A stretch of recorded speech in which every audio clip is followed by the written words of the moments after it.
This is the last section of Jordan Peterson's 12 Rules for Life. Rule number 12, pet a cat when you encounter one on the street. This final section is entitled Dogs Again, but finally, Cats. Dogs are like people. They are friends and allies of human beings. They are social, hierarchical, and domesticated. They are happy at the bottom of the family pyramid. They pay for the attention they receive with loyalty, admiration, and love. Dogs are great.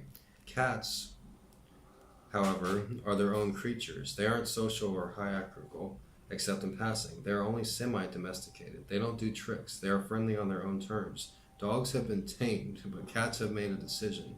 They appear willing to interact with people for some strange reason of their own. To me, cats are a manifestation of nature, of being, in an almost pure form. Furthermore, they are a form of being that looks at humans and approves. Cats! I'm trying to read about cats. Come on, guys.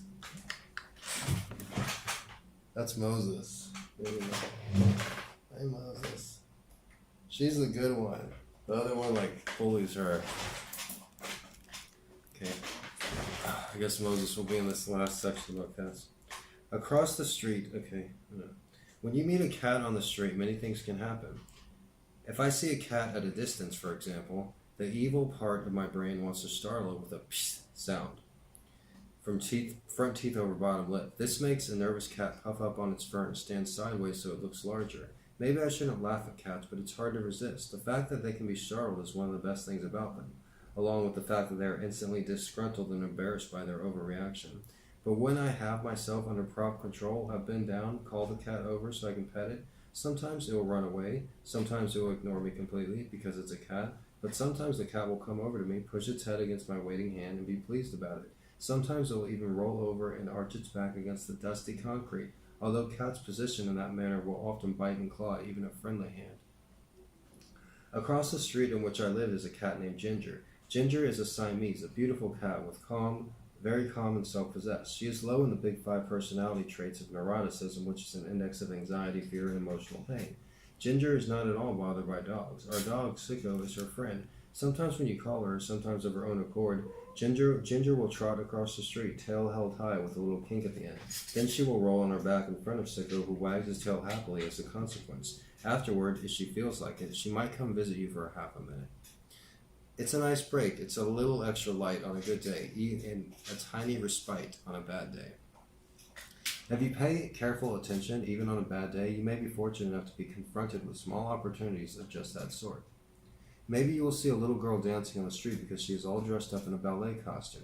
Maybe you will have a particularly good cup of coffee at a cafe that cares about their customers. Maybe you can steal 10 or 20 minutes to do some light, ridiculous thing that distracts you or reminds you that you can laugh at the absurdity of existence. I was thinking playing an arcade video game, like an arcade. Personally, I like to watch a Simpsons episode at 1.5 times regular speed. All the laughs, 2/3 the time. Pet a cat when And maybe when you are going for a walk and your head is spinning, a cat will show up if you pay attention to it, and then you will get a reminder for just 15 seconds that the wonder of being might make up for the ineradicable suffering that accompanies it. Pet a cat when you encounter one on the street. P.S. Soon after I wrote this chapter, Michaela's surgeon told her that her artificial ankle would have to be removed and her ankle fused. Amputation weighted down that road. She had been in pain for 8 years since the replacement surgery, and her mobility remained significantly impaired, although both were much better than before. 4 days later, she happened upon a new physiotherapist. He was a large, powerful, attentive person. He had specialized in ankle treatment in the UK and London. He placed his hands around her ankle and compressed it for 40 seconds while Michaela moved her foot back and forth.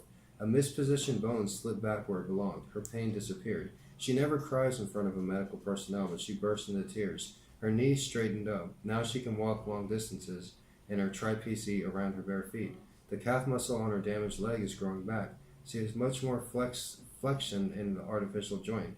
This year she got married and had a baby girl, Elizabeth, named after my wife's departed mother. Things are good for now. Very touching way to end a very great book. Jordan Peterson's 12 Rules for Life. And it ends on a very positive note. Appreciate the simple things, like petting a stray cat when it comes to visit you. Something as simple as that. My name is Gregory Brandt. I'm a writer. I'm really glad I read this book. I recommend you check it out at your local library just like I did. And If you haven't already, if you enjoyed my reading, click the thumbs up button, hit the subscribe button. Check out my other videos. I wrote a book, it's called Gonzo Education. You can check that out. Check out my joke videos. I made a couple more stations too. And I want to help this channel grow. I know you're aware that there's so much crap on YouTube, and it's rare that somebody actually has talent and is offering a service to provide for people that would otherwise be unable to obtain that service. So once again, thank you for watching, and have a nice day.